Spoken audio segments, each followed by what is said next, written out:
My dear friends, I can't contain the excitement right now. The first time I saw this car, I mentioned a specific brand, a country that rhymes with leche flan, and a brand name you may see on the Tokyo Drift movie. Sila lang naman kasi ang may ganung kalidad and social vibes na car company na nakita ko dito sa Asia. This particular brand right here, masasabi mong social talaga ang kanyang datingan with the affordability as well. Kung ihahambing mo ang car na to sa isang Chinese actress, syempre, doon na tayo kay Gongli. And I have to say na sana sa ilang dekada ang lumipas, maganda pa rin at maaasahan. My dear friends, this is the GAC M Zoom R-Style. This is the top of the line model. You know how it goes in my video. Before anything else, let's give it a proper go.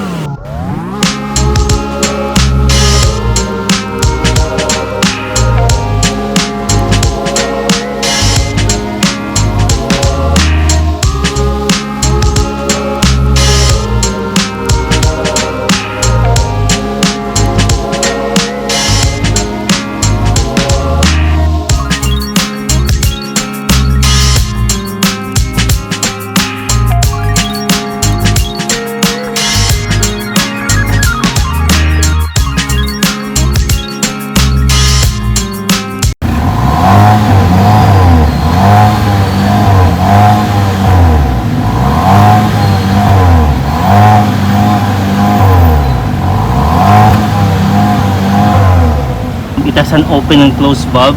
You can actually turn it on and off to make the sound more louder. And what I really like about the design is yung pagkaka-position ng kanya exhaust. It's right on the middle. Kaya ang ganda. Yung tipong parang puwet lang na motor, kumbaga. I like it. I really like it. The color grabe. This is what keeps the car running. Pagdating sa kanyang displacement, 1.5 liter engine po tayo dyan. Turbocharge po tayo, 174 forces at 5,500 RPM, 270 Nm of torque at 4,500 RPM. 7-speed wet dual clutch transmission po siya. And para sa akin, aux na aux po yun. Sabi sa akin ni Sir John, 47 liters gas tank capacity, my dear friends. Ang kanyang takbuhan sa city riding, 9 to 13 km per liter. 16.18 km per liter naman po ang kanyang fuel consumption. So para sa akin, aux na aux talaga siya. It's pretty good for touring if you're going to ask me. And hindi siya matakaw sa gasolina.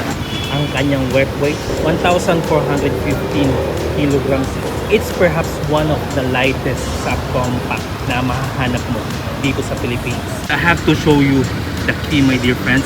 Although it doesn't have any start switch, pero nakikita nyo naman po sa buttons niya yung mga control niya. And also you may open the trunk on this part, my dear friends. Sa likuran niya, boom, this is what you're getting. Ayun, ang ganda ng pagkakakita. Ito kasi yung dahilan na na-attract ako sa car na to. Sabi ko pa lang nung nakita ko siya sa gilid, uy, ang ganda, parang ano to, hinulaan ko pa, mali pala. The brand is GAC.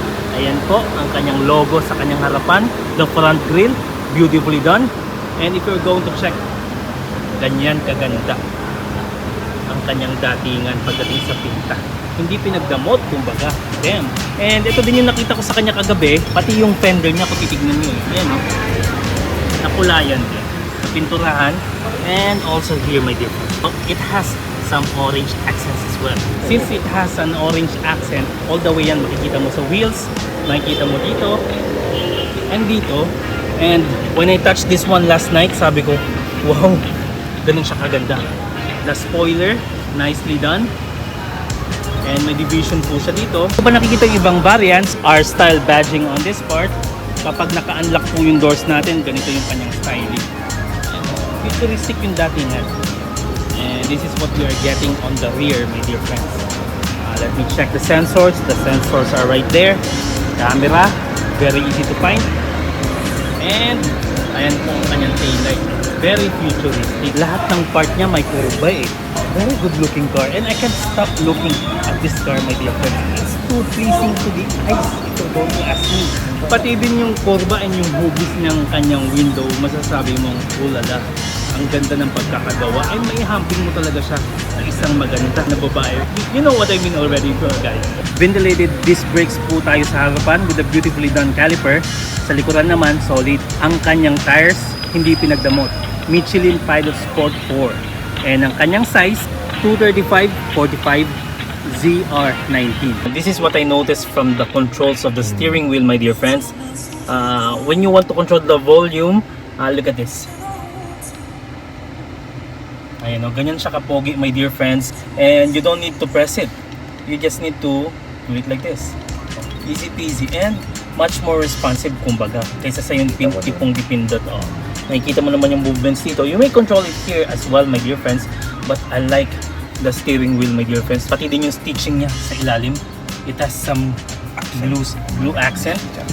And over here as well. And may halo siyang mga aluminum plastic looking, my dear friends. It has a speaker as well, my dear friends. And what I noticed on the left side, ito po talaga yung nagustuhan ko sa kanya. Cruise control, sir, no? Yes. It has cruise control. Ayan po, you may adjust it. Ayan o, pwede mo rin makita dito sa beginner's guide. It's like having a phone with you. Yeah, napaka-responsive ng ng touchscreen niya, to be quite honest. And Sir John is connected actually. I like it. Pwede siya Lagyan ng haptics, no? Yes, maganda.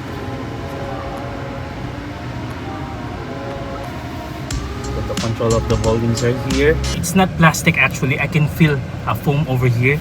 Material, leather po, Soft maganda. touch, Yes. soft touch. And it has some stitching as well. Pattern niya po, my dear friends. On the passenger side, this is what you're going to have. Still having some foam and with another stitching, my dear friends. The color of this car, my dear friends, I definitely like it. And sabi nga ni Sir John kanina, naka-blue pa talaga ako, pinares ko.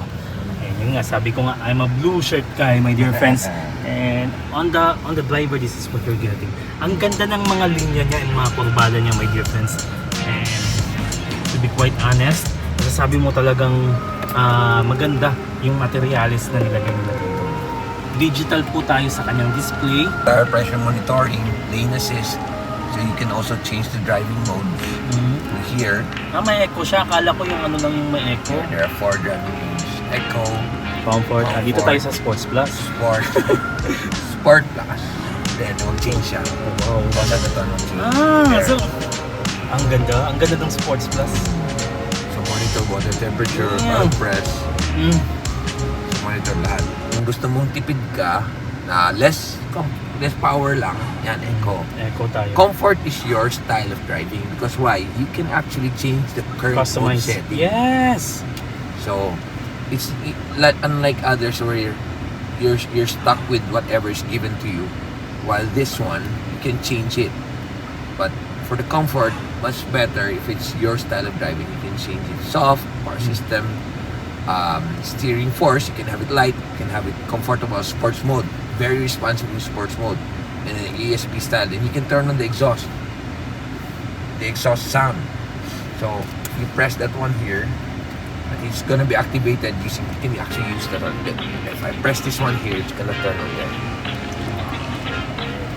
So yung exhaust dun sa likod, mag-open yung dalawang exhaust na yun. Handle, tignan niyo po. Ito siya. Yan, kung paano niyo bubuksan yung upuan. And niya rin po, may mga Ambient light. that's on the night time, no? Tama Yes. ba? You masyado can siyang- actually use it based on that.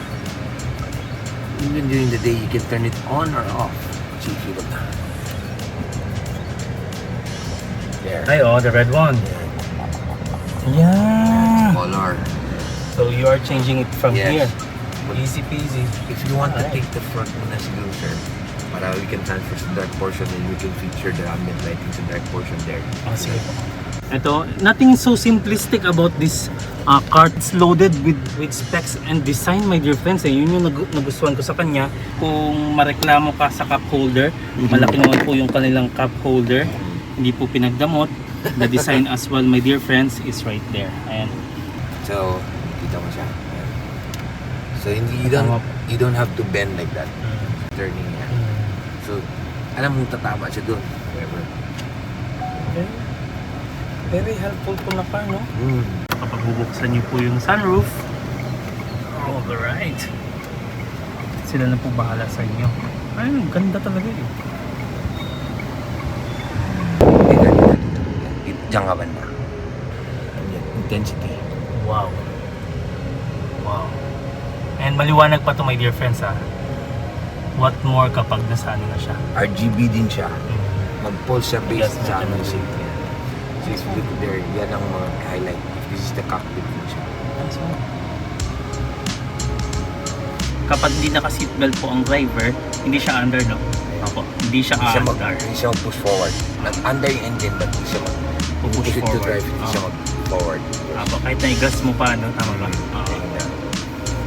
Pati yung kanyang start button, it looks futuristic for me. The branding, not bad.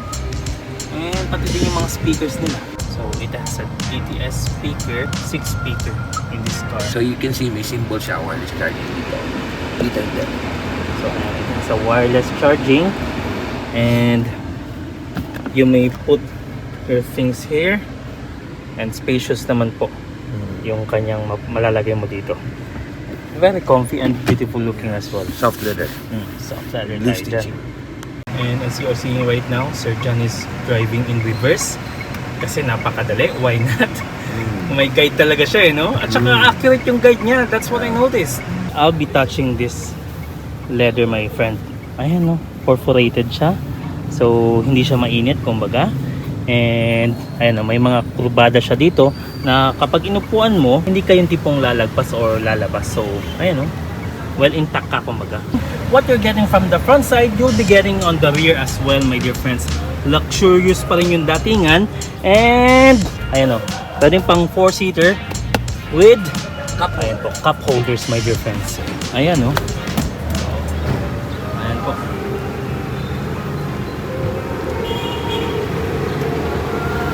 Early warning device. And take a look at the space you'll be getting when you folded the middle seat, my dear friends. Ang laki niya. And to be quite honest, my dear friends, I love the way this interior looks. Yung tipo masasabi mong good for its price siya, kumbaga. So kapag babalik mo, ganito lang kasimple.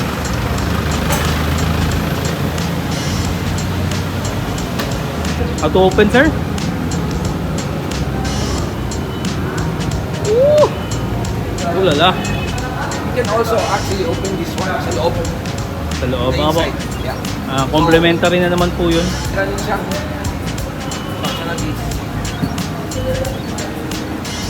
Boom!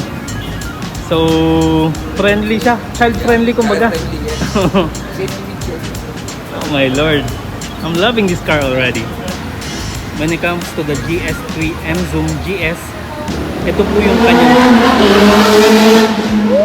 1,058,000 Philippine pesos po.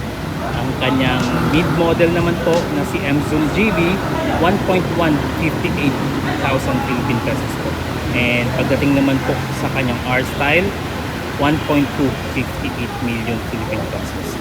Para sa akin, I'll go with this one. Small difference lang naman po sa kanya.